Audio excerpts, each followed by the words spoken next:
মায়ের নিশ্চয়ই অর্নামেন্টস বা গয়নার কিছু ব্যাপার থাকে, হ্যাঁ। সেগুলো কি সবাই রীতি মেনেই এখন রীতি চলছে? মেনেই আছে।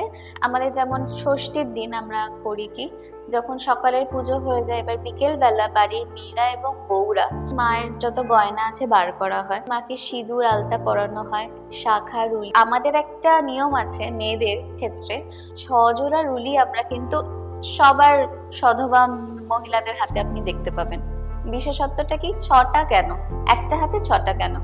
একটা হচ্ছে ষষ্ঠী, সপ্তমী, অষ্টমী, সন্ধি পুজো, নবমী ও দশমী।